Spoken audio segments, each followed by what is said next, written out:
Okay, real quick, this morning I want to do a video and review the first 2 hunts we had in North Carolina. And actually, it's pretty cool this morning. It's in the 30s here, but don't let that deter you. I got up here right at daylight, and I've heard 3 different birds gobbling. So if it's cold in your state during turkey season, still get out in the woods.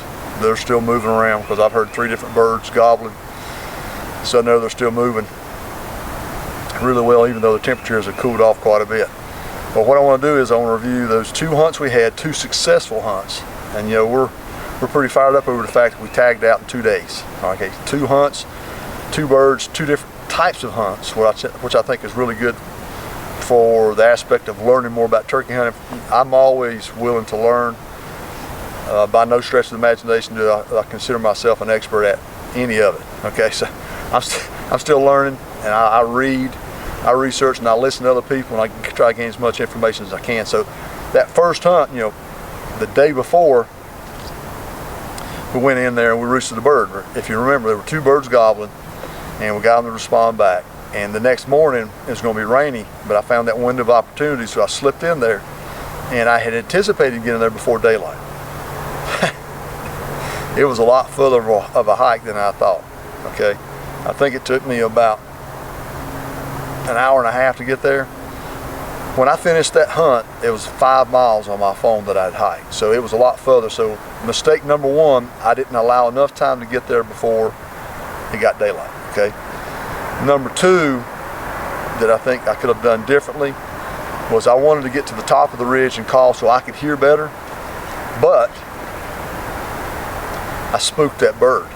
Okay, I knew there was a tom in there, but I spooked him. When I got in there, I got to the top of the ridge and looked over the edge, and that bull shouldn't have done that.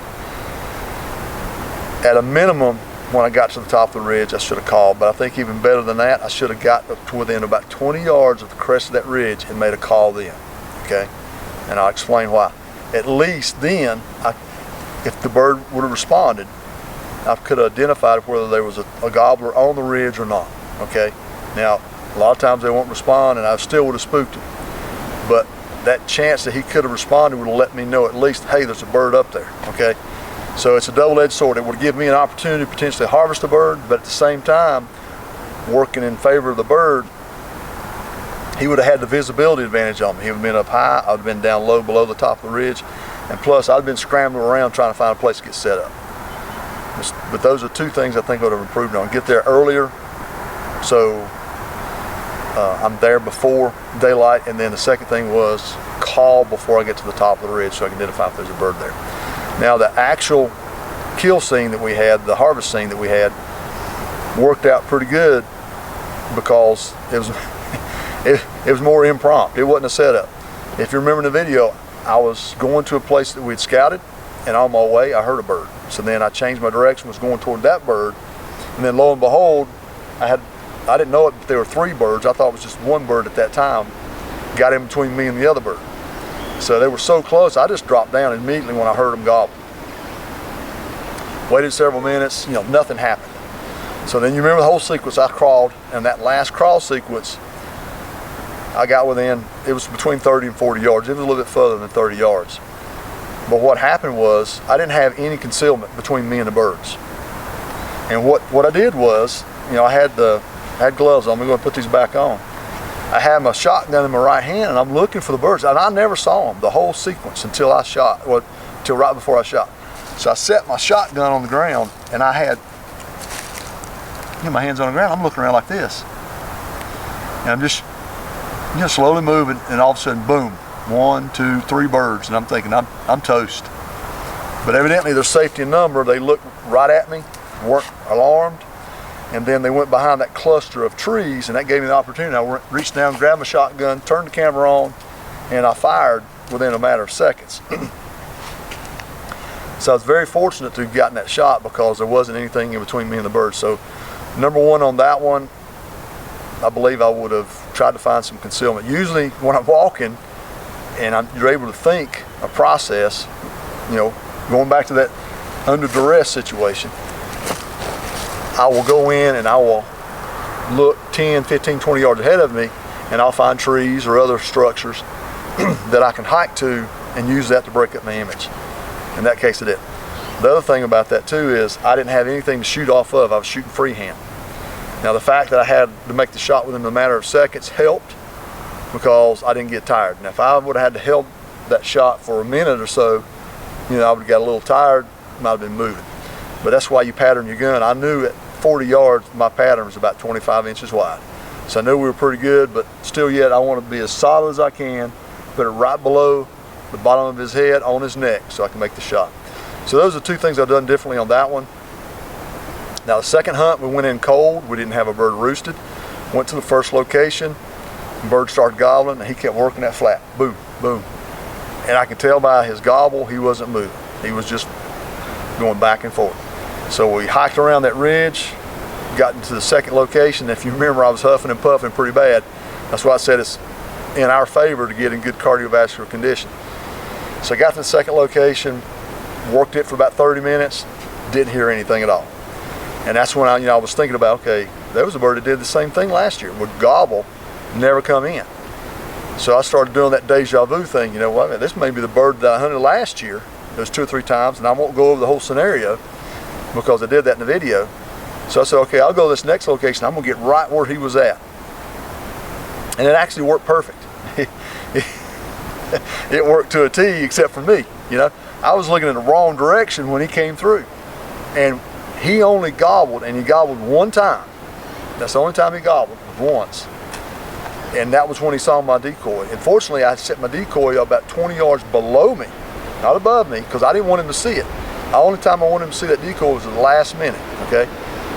And then he gobbled that one time. I'm looking this way, I turn around.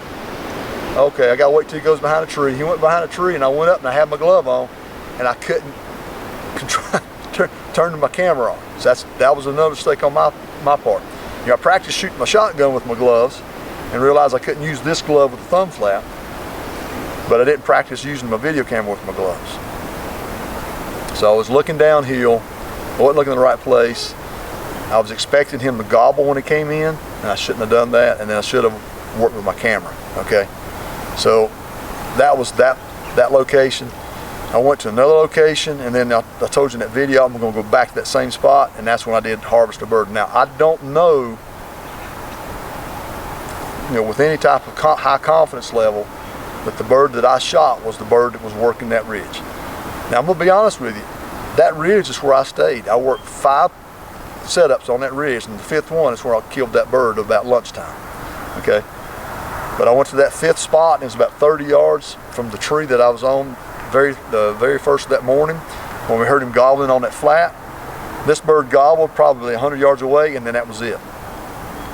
I called it, it gobbled, and then you saw it come in. I got a little bit of footage. It was coming down that ridge, and it was coming to my left, and then it went right hand of the camera and came across, and that's when I made the shot.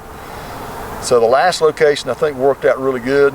It's just, I think it's beneficial as hunters for us to go back and look at any aspects of our hunt where we can improve upon, because now that I'm tagged out in North Carolina, which is a good thing, you know, I'm looking at going to other states, and I talked to a biologist in Virginia yesterday who was very helpful, so I've got some high expectations of going to Virginia, and you know, Lord willing, we'll go to Tennessee as well. So we're looking at different states to go to, but I want us as hunters to get better, because I don't want you just to watch me shoot birds.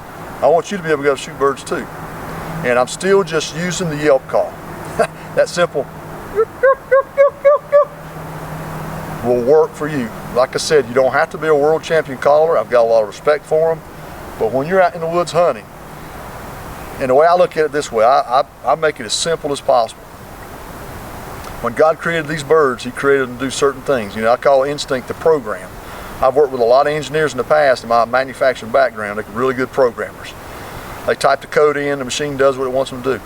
Well, God put the code, the instinct code, into these birds. They roost, they feed, they avoid predators, they avoid severe weather. They take cover for severe weather. And this time of the year, you got to add one more thing to it: the breeding. Okay, so look at it from that standpoint. Put all that in a capsule, and you can improve your success in the woods. And that's, you know, to me, it's not about the Beards or the Spurs, even though I'm calling this series this year Beards and Spurs 2021. You know, it sounds kind of catchy, right? to me, it's about the experience. It's about doing the scouting, doing the research, and then putting everything together and making a harvest. And it's like I said before in those videos that we do in the scouting, you know, you can scout, you can get the setup perfect, you can call them in perfect, you know, and then when it gets right down to it, and you pull them in on the string just like you diagram it, the most important thing is the shot. So I hope this video was beneficial for you. I just want to make a quick video because I'm not going to get to hunt anymore in North Carolina. I'm tagged out, and I'm trying to get some value-added information to you guys every week. So hopefully, Lord willing, we'll be in Virginia, and then maybe we'll be in Tennessee. And if we do some good, we'll let you know. So I hope you enjoyed this, and we'll see you next time.